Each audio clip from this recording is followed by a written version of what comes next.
พื่อหวนคืนมูลเสื้ออันพิละอาหารของแม่หญิงลาวในการปฏิวัติและเฮ็ดสำเร็จหน้าที่ที่ได้รับมอบหมายเนื่องในโอกาสวันสร้างตั้งสหพันธ์แม่หญิงลาวครบรอบ71ปีที่จะมาถึงนี้สหายพันโทนางพวงมณีบุญญสารหัวหน้าแขนงสหพันธ์แม่หญิงกองพันใหญ่497ให้สัมภาษณ์ว่าคือสหพันธ์แม่หญิงกองพันใหญ่ของพวกเฮามีหน้าที่เคลื่อนไหวจัดตั้งปฏิวัติเวียกงานและเป็นองค์การจัดตั้งหนึ่งที่สำคัญซึ่งมีหน้าที่เคลื่อนไหวตามพระราบทบาทของคณะพรรคคณะบัญชาแผนกการเมืองและกองพันใหญ่โดยกงพระราบทบาทสหพันธ์แม่หญิงกองพันใหญ่ของพวกเฮามีหน้าที่พระราบทบาทเฮ็ดเวียกงานตามคำสั่งของผู้บัญชาและเฮ็ดสำเร็จหน้าที่ที่คันเทิงมอบหมายให้และในตลอดระยะ71ปีแห่งการเติบใหญ่ขยายตัวของการจัดตั้งองค์การจัดตั้งสหพันธ์แม่หญิงลาวนี้และข้าพเจ้าในนามตั้งหน้าให้น้องแม่หญิงทั่วกองพันใหญ่497นี้ได้มียกให้เห็นบรรดาผลเด่นและเวียกงานการเคลื่อนไหวในระยะผ่านมา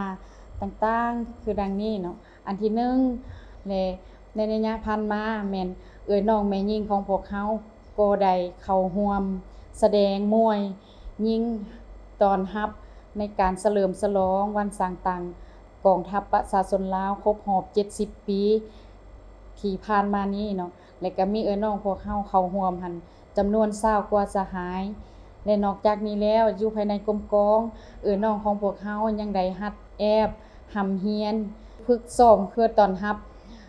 วันสำคัญดังกล่าวแสดงศิลปะสมัครดินเพื่อรับตอนแขกทางภายในและต่างประเทศที่ลงมาเยี่ยมยามกรมกองอีกหลายๆครั้งและนอกจากนี้แล้วเนี่ยน้องของพวกเฮาในระยะผ่านมายังได้ไปซ้อมแสดงแล้วก็ประกวดบทพรขับลำท้องถิ่นต่างๆนอกจากผลงานคือดังนั้นเนาะน้องของพวกเฮา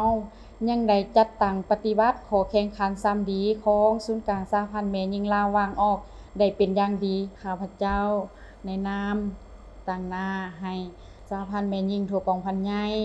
ณโอกาสนี้ถือเอาโอกาสนี้ขออวยพรใส่ให้คณะนำทุกภาคส่วนทั่วกองทัพโดยเฉพาะแม่นกองพันใหญ่497ของพวกเฮาจงนำเอามูลเสื้ออันดีงามองค์อาจกาหาญขององค์การจัดตั้งสหพันธ์แม่หญิงลาววางออกให้เป็นอย่างดีสืบต่อปกปักรักษาหีบของประเพณีอันดีงามของชาติลาวเฮาไว้ก็คือมูลเสื้ออันดีงามของแม่หญิงลาวสืบต่อเฮ็ดสำเร็จหน้าที่การเมืองที่การจัดตั้งและกรมกองมอบหมายให้เป็นอย่างดีขอขอบใจสหายพันตรีนางพรจิตเพชรนวงศ์รองประธานภาคฐานสหพันธ์แม่หญิงกองพันก่อสร้างขัวทางให้สัมภาษณ์ว่าตลอดระยะ71ปีแห่งการเติบใหญ่ขยายตัวของสหพันธ์แม่หญิงลาวสหพันธ์แม่หญิงกองทัพก็คือสหพันธ์แม่หญิงกองพันก่อสร้างขัวทาง587ที่ได้ประกอบส่วนเข้าในกรมกองการปฏิวัติเนื้อในคำควรและข้อแข่งขัน3ดีของแม่หญิงพวกเฮาโดยอิงตามทฤษฎีนำของแผนกสหพันธ์แม่หญิง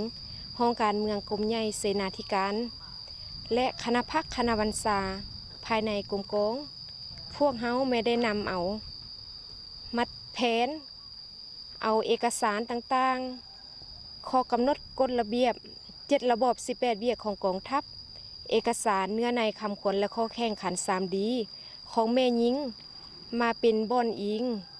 ในการศึกษาอมห่มน้องผ่านการศึกษาเห็นว่าน้องของพวกเฮาสามารถเป็นพลเมืองดีได้100%น้องแม่หญิง3ดีประเภทหนึ่งได้34สหายน้อง3ดีประเภท2ได้8สหายครอบครัวตัวแบบได้4ครอบครัวแผนจุดสุมพวกเฮาในต่อหน้าอันที่1คณะนำพวกเฮาจะสุมใส่ศึกษาอมห่มการเมืองนำพาแนวคิดให้น้องแม่หญิงพวกเฮามีความรู้ความเข้าใจต่อแนวทางนโยบายของพรรค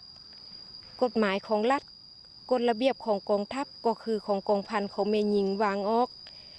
ท้ายนี้ เฮาเองต่างหน้าสหพันธ์แม่หญิงกองพันก่อสร้างขัวทาง